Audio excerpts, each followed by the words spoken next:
his life. He realizes that what he is feeling is nothing compared to the pain and hurt all of his victims are feeling and were discussed in this courtroom today. I can assure you that your words have pierced his soul and softened his voice. That will never change. I know Larry wants to address the court as well. Sir, please raise your right hand. Do you swear or affirm the testimony you're about to provide will be the truth, whole truth, and nothing but the truth under penalty of perjury? Yes, sure. Thank you. You need to come up right up to the podium, right to the microphone. What would you like me to know? It's just a short statement. Your words these past several days, your words, have had a significant emotional effect on myself and has shaken me to my core. I also recognize that what I am feeling pales in comparison to the pain, trauma, and emotional destruction that all of you are feeling. There are no words that can describe the depth and breadth of how sorry I am for what has occurred. An acceptable apology. Sir, you need to stay at the microphone or they can't hear you. An acceptable apology to all of you is impossible to write and convey. I will carry your words with me for the rest of my days.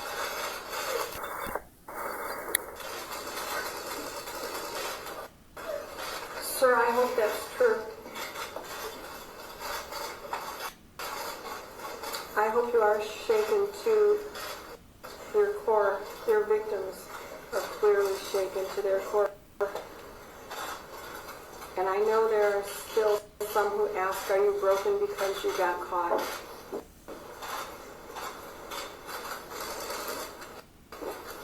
First, let me address counsel. No tears. I agree with your words in regard to no one should blame defense counsel, and vigilante crime is not tolerated. So I hope that no one will do anything untoward against counsel, their children, their families, their firms, their cars, whatever it is. That is crime. Crime plus crime solves absolutely nothing. Please respect their job. It's a difficult one. I know I've been in their shoes, and the Sixth Amendment does guarantee each defendant the right to counsel. Doesn't matter what the defendant has done, but they have the right to counsel. I also want to say, that being said, we also have the First Amendment. So you are all free to have your own opinions. And it's always a balancing act between the First Amendment, the Sixth Amendment, all of the due process and other amendments to the Constitution. They are all valuable in their own way.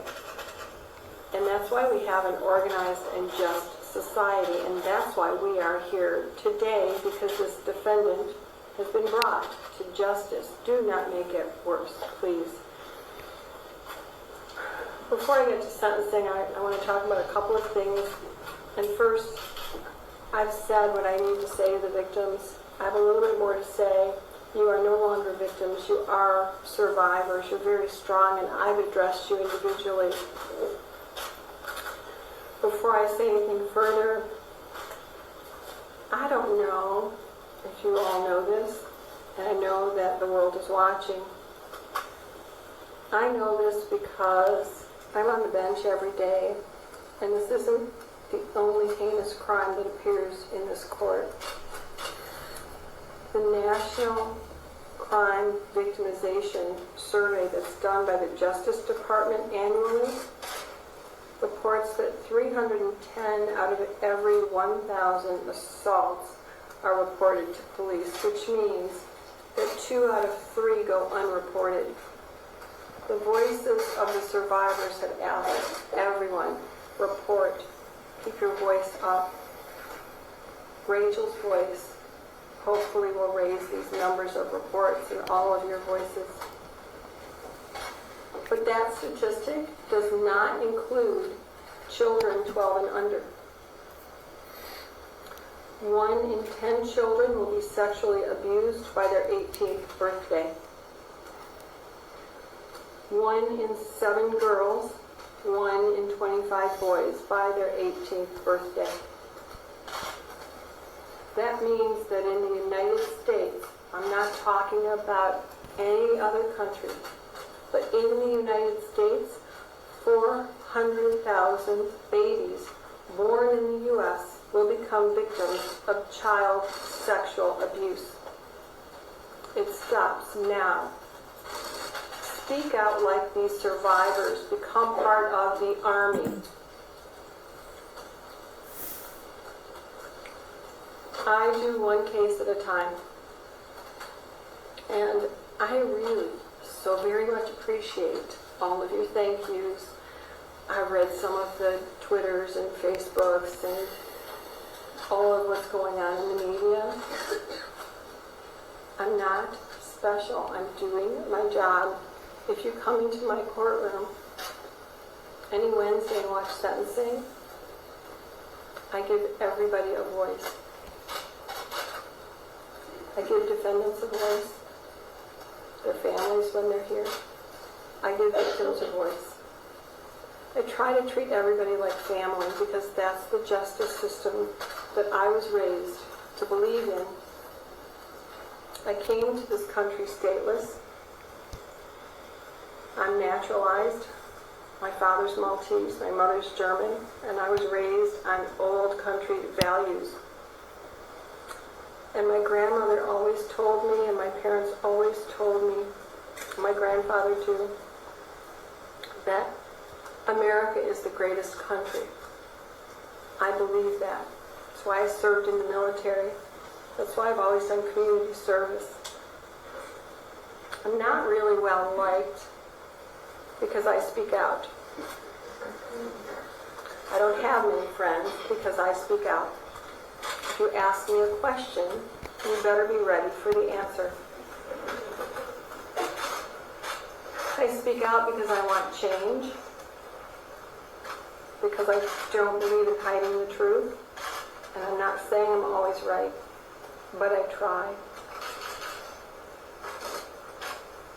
I also don't believe that one size fits all when it comes to sentencing. Another reason I listen. I know that there are some judges, for every crime, they give the same punishment. I don't think that's justice.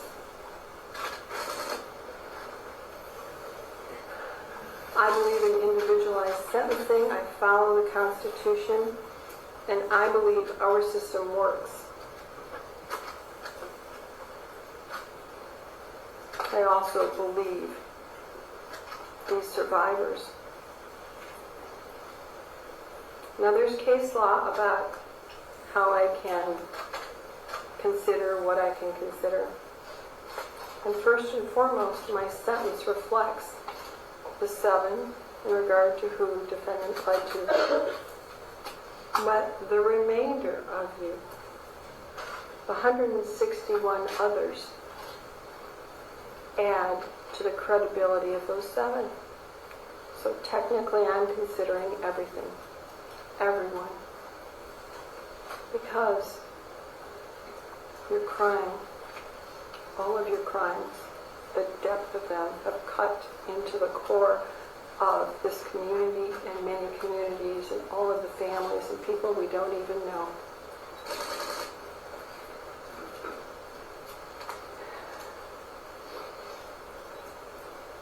And sir,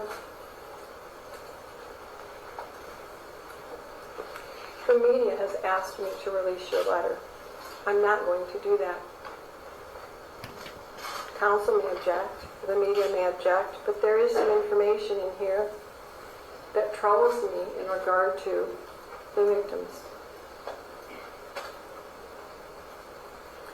And I don't want them re-victimized by the words that you have in here. But I do want to read some more of your letter. And the reason I want to do that is because I've considered it in sentencing as an extension of your apology and whether I believe it or not.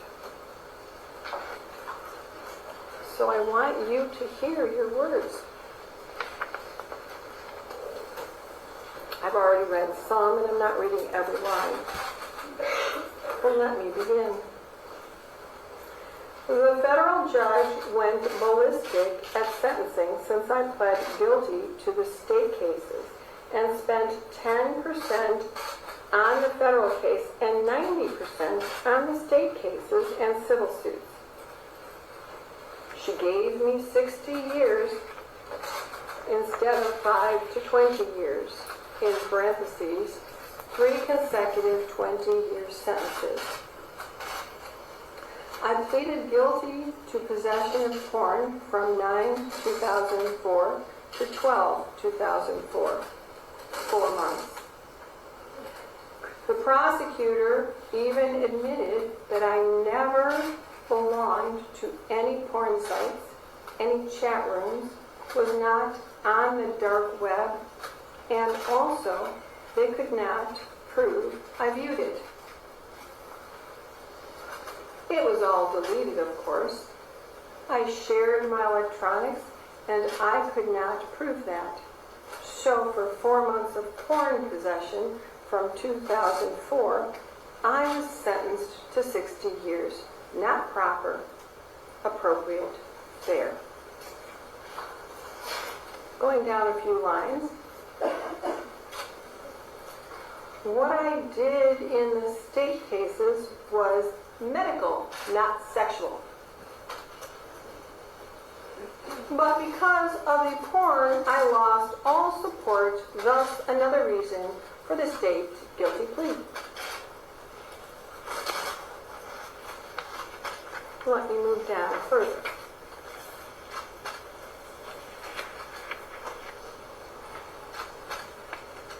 So I tried to avoid a trial to save the stress to this community, my family, the victims. Yet look what is happening. It is wrong. Let me move down further. I was a good doctor because my treatments worked, and those patients that are now speaking out were the same ones that praised and came back over and over and referred family and friends to see me. The media convinced them that everything I did was nothing substantial because it was medical.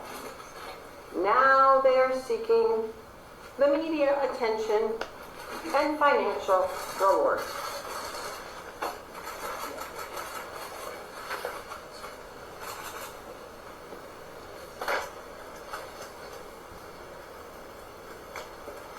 Would you like to withdraw your plea? No, Your Honor. Because you are guilty, aren't you? Are you guilty, sir? I accept my plea. Exactly.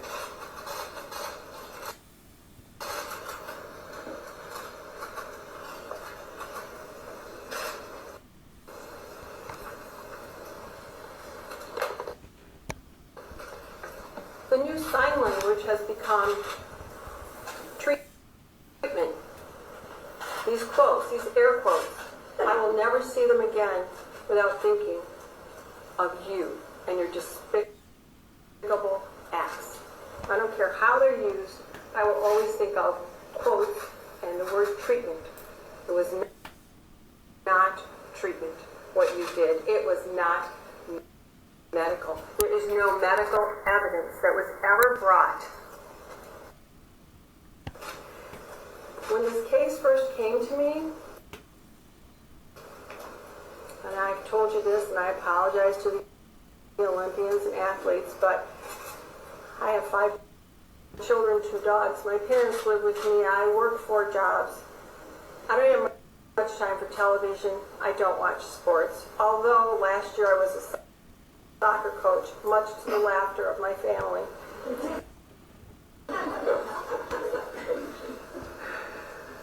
I didn't know anything about you, your name, or anything that was going on.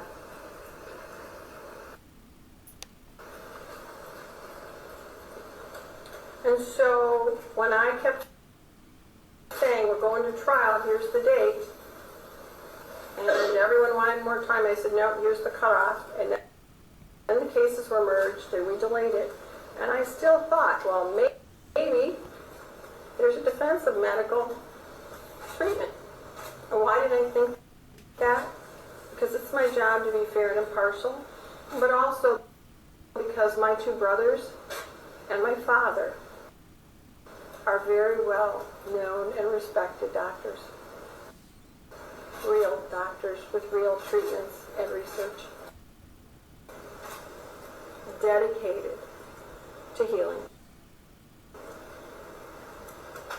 I haven't considered that in this case, but I have heard from your survivors now that they trust doctors like I trust the doctors in my family and the doctors I go to. But I still thought, well, there's a defense of medical treatment, and there are changes in the medical community every day for the betterment.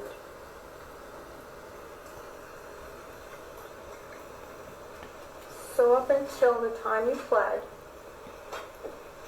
I believed that maybe there was a defense here, despite the felony information.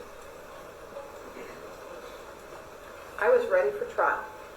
Your counsel was ready for trial. The Attorney General's office was ready for trial. You, sir, decided to plead because there was no medical treatment. You did this for your pleasure and your control. This letter, which comes 2 months after your plea, tells me that you have not yet owned what you did, that you still think that somehow you are right, that you are a doctor, that you're entitled, that you don't have to listen, and that you did treatment. I wouldn't send my dogs to you, sir. There's no treatment here. You finally told the truth.